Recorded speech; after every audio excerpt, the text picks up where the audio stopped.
Friends, welcome to my channel. বর্ষা প্রায় এসেই গিয়েছে। এই টিপটিপ বৃষ্টিতে সন্ধেবেলায় রাস্তায় বেরোলে জিলিপি ভাজা দেখলে অবশ্যই খেতে ইচ্ছা করবে। আর সেই জিলিপি ভাজাটা যদি বাড়িতে বানিয়ে খাওয়া যায় তাহলে খেতে আরও বেশি ভালো লাগবে। তাই আজকে আমি তৈরি করছি জিলিপি, আর সেই রেসিপিটাই আমি তোমাদের সাথে শেয়ার করতে চলেছি। চলো দেখা যাক কীভাবে বানাচ্ছি। খুব কম ইনগ্রেডিয়েন্টস নিয়েই জিলিপি বাড়িতে খুব সুন্দরভাবে বানানো যায়। আমি নিয়ে নিয়েছি কলাইয়ের ডাল, ময়দা আর বেকিং পাউডার।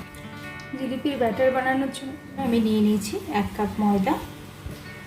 প্রথমে আমি 1 কাপ ময়দা একটা মিক্সিং বোলের মধ্যে নিয়ে নিলাম। এর মধ্যে দেবো 1/2 টিস্পুন বেকিং পাউডার,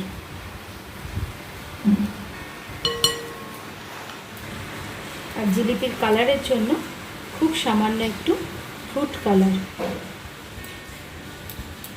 এটা নিজের ইচ্ছা অনুযায়ী নাও ইউজ করতে পারো, আবার ইউজ করলে দেখতে ভালো লাগবে।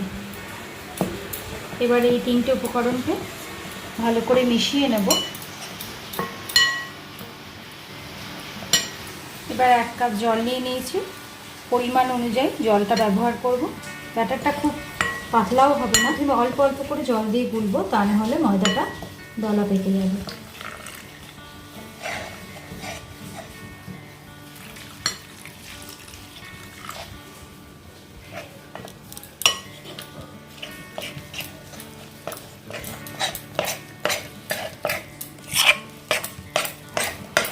তোমরা যদি মনে করো বাচ্চাদের খাবারের জন্য এটাতে ফুড কালারটা ব্যবহার করতে চাইছো না, তাহলে নাও ব্যবহার করতে পারো। আর একটু সামান্য জল দেব।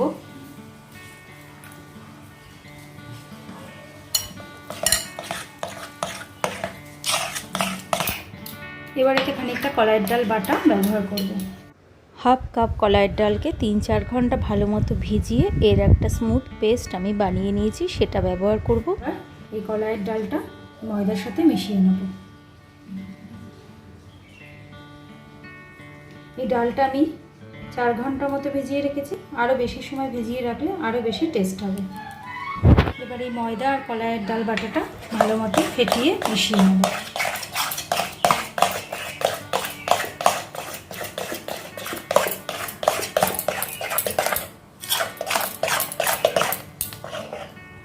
দেখো কোনো লাম্পস এর মধ্যে নেই।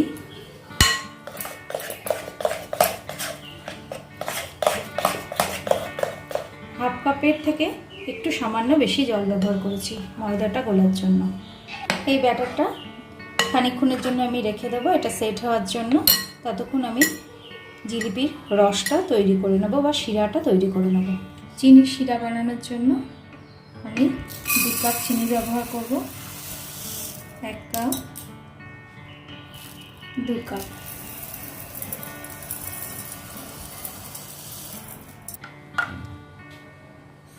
এবার এতে আমি 1.5 কাপ জল দেব।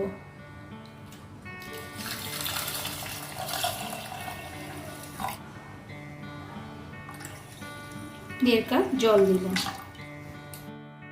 চিনির রসটা খুব ভালো মতো করে ফুটিয়ে নেব।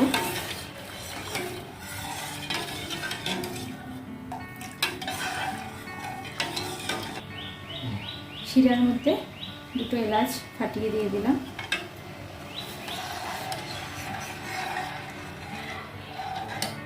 এলাচ দিলে খুব সুন্দর একটা ফ্লেভার আসবে। এটা পছন্দের উপর, ব্যবহার না করলেও অসুবিধা নেই।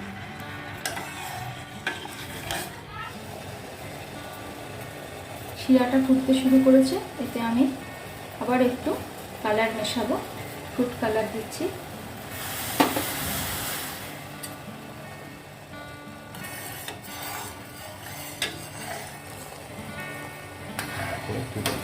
মিনিট 10 মতো শিরাটা ফোটাবো।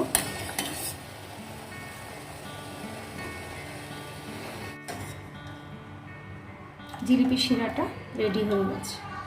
এবার আমি গ্যাসের ফ্লেমটা অফ করে দেবো, আর 3 থেকে 4 ফোঁটা লেবুর রস এতে অ্যাড করব। যাতে শিরাটা জমাট বেঁধে না যায়।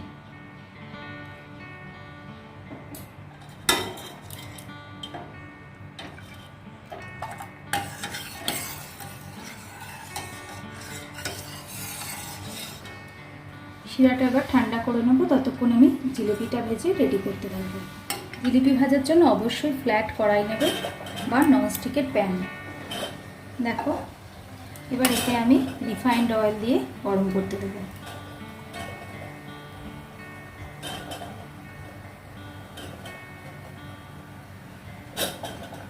জিলিপিটা ভাজার জন্য আমি একটা সসের বোতল নিয়ে নিয়েছি। এই সসের বোতল দিয়ে জিলিপি খুব সুন্দর তেলের মধ্যে ছাড়া যাবে। এবার এই ব্যাটারটা সসের বোতলটার ভিতর পুড়ে নেব।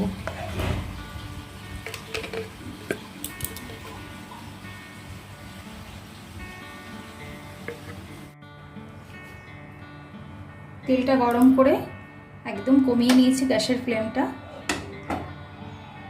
এবার একটা একটা করে জিলিপি এতে ছাড়বো।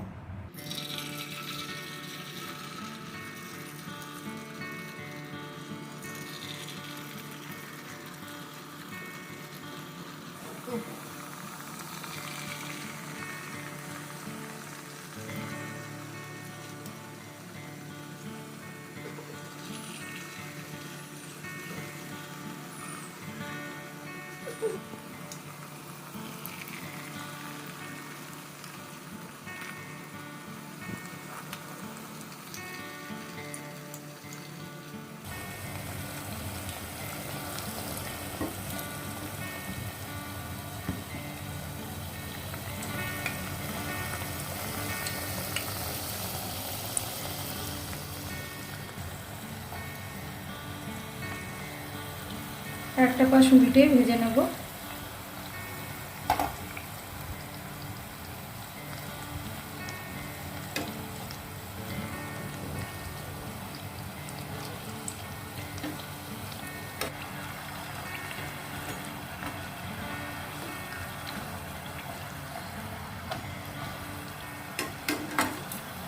জিলিপিগুলো ভাজা হয়ে গেছে, এবার এগুলো আমি তুলে নেব।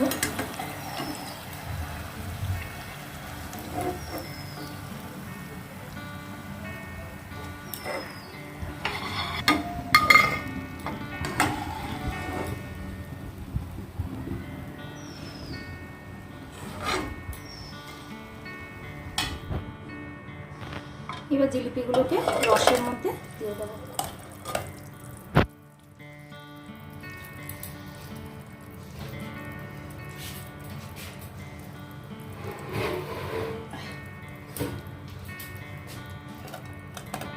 দু এক সেকেন্ড একটু রসে ডুবিয়েই তুলে নেব।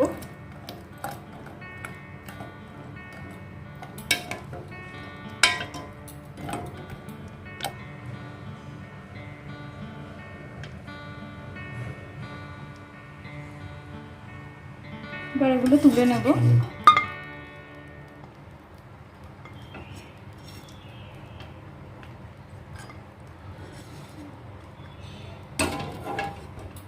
একইভাবে বাকি জিলিপিগুলো ভেজে নেব।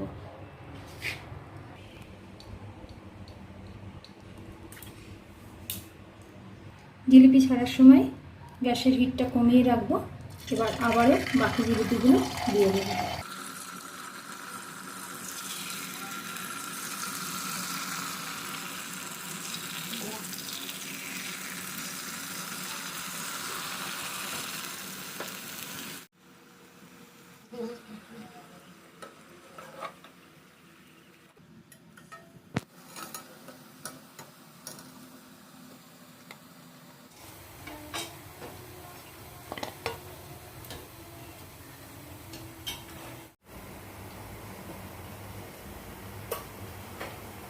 গরম গরম মুচমুচে জিলিপি আমার রেডি। জিলিপি বানানোর এই রেসিপিটা যদি তোমাদের ভালো লেগে থাকে তাহলে অবশ্যই কমেন্ট বক্সে জানাবে, আর ভালো লাগলে বাড়িতে এভাবে একবার ট্রাই করে দেখো। আমার চ্যানেলটা ভালো লাগলে লাইক, শেয়ার এবং সাবস্ক্রাইব করার অনুরোধ রইল। ভালো থেকো, সুস্থ থেকো। Thank you friends.